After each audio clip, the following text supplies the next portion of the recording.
Time now for Focus. It's in your smartphone. It's an essential component of batteries in electric cars. Cobalt has become a coveted metal. Most of it, about 60%, comes from just one country, the Democratic Republic of Congo.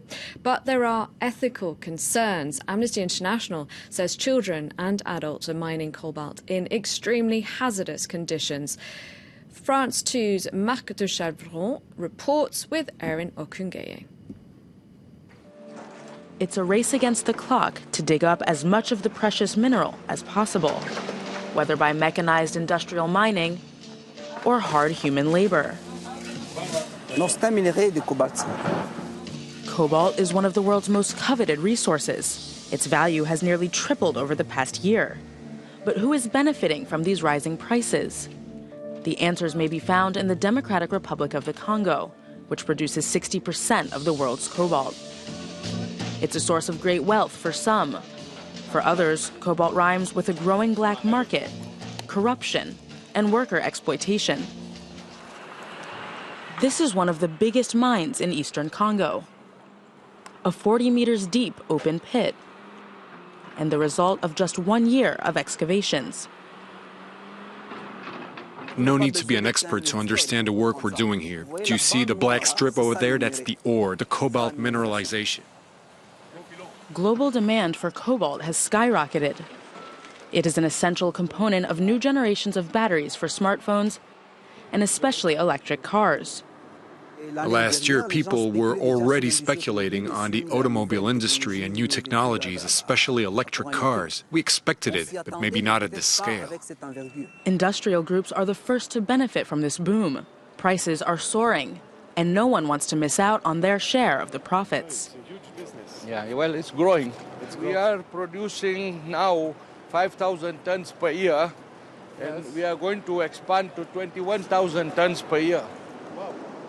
There are the producers, and then there are those tasked with buying the raw material, seen here in this processing plant. Most of it is headed to one destination in particular. On cobalt, it has been selling mostly to China, because China have the refining capacity to refine it and make into batteries. The metal is exported as a fine green powder. 90% of the cobalt that's extracted here in the Democratic Republic of Congo is exported to China. It's either extracted by Chinese companies directly or bought, as you'll see, in rather opaque circumstances. Cobalt is a material of utmost strategic importance. Chinese companies are present all over eastern Congo, willing to go to great lengths to obtain the precious mineral, including makeshift mines, like this one. These mines have proliferated over the past few years, and access to them is strictly monitored. We managed to discreetly visit one such mine. Here, a Chinese buyer supervises workers as they load bags of the mineral.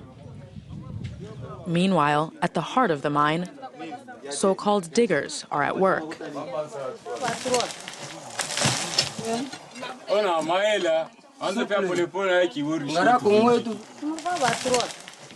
These diggers say they earn between 1 and 2 euros per day. After they fill their bags with the cobalt, they sell the merchandise on the black market, which is controlled by Chinese companies, like this one.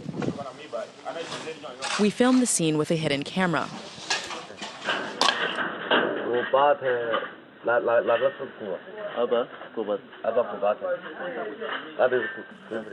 The trader shows us a board where the prices of raw materials are displayed.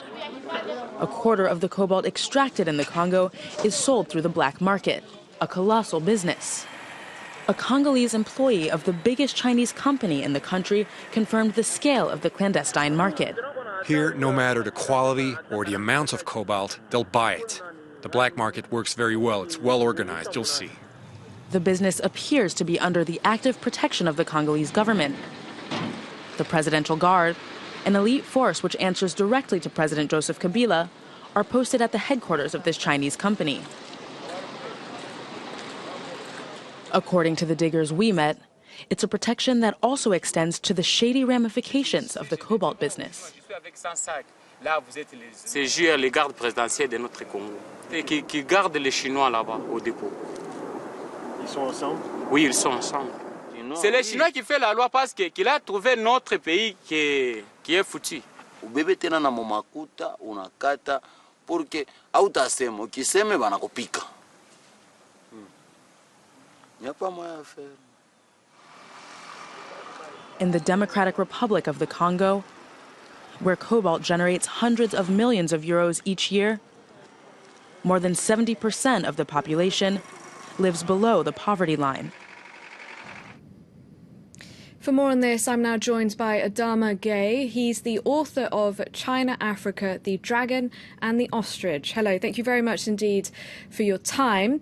Now, how long has China been reaping the benefits of cobalt in the Democratic Republic of Congo? Look, China has been looking for natural resources, including cobalt, coltan, copper, and other mineral resources for as long as it has started becoming really this growing economic power since the early 1990s. Now and recently it has become more obvious because China is involved in a strategic battle to avoid being confronted with the domination of Western powers. Those Western powers managed, for instance, in the 1980s to cripple down the former Soviet Union's economy by imposing high price rate for oil, and that more than anything else led to the demise of the former Soviet Union. China doesn't want to be caught off guard. Now it's going across Africa in order to secure the control of those resources, and that is why it is part of this in the Democratic Republic of Congo, which is considered as a geological scandal because of its huge natural resources in that territory. Now, in our report, there's a suggestion that the Congolese government isn't just turning a blind eye to the black market, it's actually actively protecting it. What can you tell us about that? It's a disaster, but it's a reality. And that is nothing new. It's not just the Chinese that are doing this. You recall that in the 19th century, the Belgian king, Leopold II, decided to take control of the Democratic Republic of Congo, which was called the Congo, as own property in order to control it. It needed the resources to fuel the expansion of Belgium and other European nations. And that's the reason why even the Berlin Conference was convened in 1884-85 by Bismarck to discuss how to control African resources and territories. That's the same thing, that model that is being duplicated and replicated by the Chinese today. So there's nothing new in this regard. Unfortunately, in the past as today, there has been always people at the highest level of those nations and territories, in the past chiefs and today leaders in countries that have been colluding with foreign nations, Chinese today, in the past Europeans and Americans during the Cold War in order to raid their countries. That's nothing new, unfortunately, and it has to be addressed by the Africans themselves. So where does this corruption leave locals, these people working in the mines, according to Amnesty International, in very hazardous conditions? Do they have any protections at all? Does the government look out for them at all? No, not at all. There are many laws that are not respected. Laws to protect children, international conventions. You have International Convention of Investment that are supposed to produce better conditions of living for the people, that should provide progress for the nations. You have laws including in the law of the sea and other types of conventions that are accepted. But unfortunately, if you have leaders who don't care about the conditions of their people and instead only focus on their own individual interests, that leads to this kind of unfortunate situation that you have described in your report, which indicate that not only they suffer from the Chinese, but also the ordinary people are beaten by the guard, presidential guard. Unfortunately, the likes of Kabila and other people like him ruling countries illegitimately. They have to do that because China is today the only nation that can provide them with the umbrella that they need, because the Western powers, they are yielding their power in order to impose democratic norms. And in order to escape from those conditionalities of democracy, they have to deal with the Chinese, and unfortunately, the ordinary people are paying for that kind of treason by their leaders.